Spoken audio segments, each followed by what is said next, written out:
Hi, I'm Kevin Eikenberry, and I'm here to help you reach your potential as a leader and a human being. Welcome to Remarkable TV and the Remarkable Leadership Podcast. If you happen to be joining us on YouTube, I'm so glad you are. Make sure you hit the subscribe button so you don't miss any future episodes.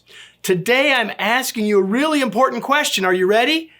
Is napping okay at work? Are you ready? Let's get started.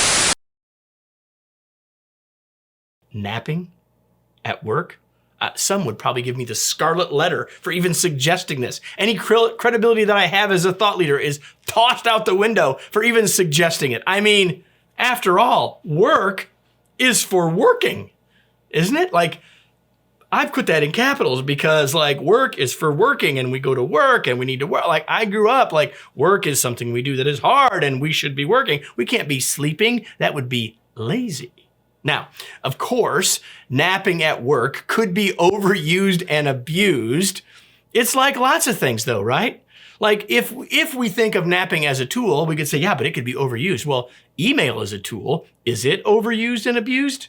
I don't need to say any more about that, right? So here's the thing. I want to propose to you that napping could be a tool, right? So I'll even go a little further and say there are some very famous people who were professed practitioners of napping. Are you ready? Edison, Einstein, Churchill, and me. But here's the thing. Those people, maybe you can leave me out of it, but for the other three, you could certainly say these people were accomplished. You can certainly say these people accomplished useful things, and a lot of them, and yet they all said, man, I'm a napper at work. Sometimes there are times when it's useful to do that. I would say the same thing. Now, you might say, well, why? How can it even help you? I got 4 things to say. Number 1 is it can increase your productivity. Yes, taking a quick nap, more on that in a minute, can help you increase your productivity. Specifically, if I'm dealing with a tough challenge, I'm writing a script for a video, I'm writing an article or working on a book or anything else that's a tough challenge. Sometimes if I take that short nap, when I awake, I go to sleep thinking about that. And when I awake, I've got an insight, an idea, or a way to move past whatever stumbling block I'm facing. That is a chance to help us be more productive. Next, it can increase our clarity and focus. And all I have to do to say this is, how clear and how focused are you when you are sleepy? If you are actually sleepy, you're not going to be very clear and you're not going to be very focused. And oh, by the way, those are things we need at work, right? To do our jobs effectively, to do our jobs, for many of us, safely. Clarity and focus. Next, it can provide insights. I've kind of hinted at that a second ago when I say, when we get the chance to sort of take a breath, close our eyes briefly, we might awaken with new insights, fresh perspectives that can help us with whatever we're working on. And then lastly, it can improve our health. Huge percentages of Americans, adult Americans, don't get enough sleep. Self-report that they find themselves sleepy throughout the day.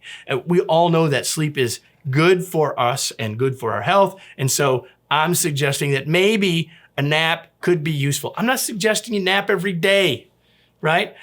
Because you probably got some questions, including how often, but let's start with this. How long should the naps be? How long? Well, I 7 to 11 minutes. Some experts say 20 to 30 minutes.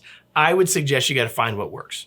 I will also suggest that all the research says if you go too long, you start to move into REM sleep. That may not be what you want. It may be harder for you to get back up. And oh, by the way, you lose, while not only losing some of the benefits, but if you sleep too long, it might hurt your sleep later. You're just trying to give yourself a little bit of a respite, a little bit of a chance to reset, recalibrate, and move on with your day, right? So again, somewhere between, let's say, between 7 and 30 minutes. Next, where do you nap? Now, if you're in an office, this might be a challenge, right? And I get that, and that might be a challenge. Then now we would have to think about this from a cultural perspective. I'll get at that in a second. Some organizations have these things called sleep pods.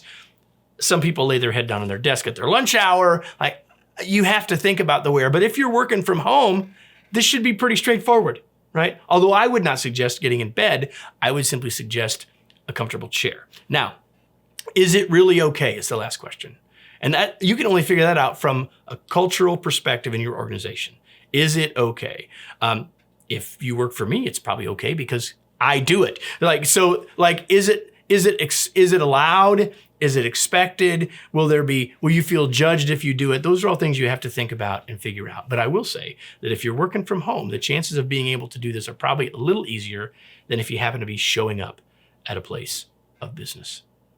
Now, before we finish today, I want to tell you that the original idea for what I just shared with you, I wrote in an article in our newsletter that comes out every Tuesday called Creating Remarkable Organizational Results. And if you'd like to join us, if you're thinking about how you help your organization get better, if you're a leader of leaders, I would certainly encourage you to join us for creating remarkable organizational results every Tuesday. Just go to kevineikenberry.com/newsletters or click the link below if you're watching, and you can join us for that free newsletter. I hope you will do that. Let me close with a summary of our time together today with today's remarkable reminder. Napping isn't sleeping on the job, but it can be a strategic way to do our job better.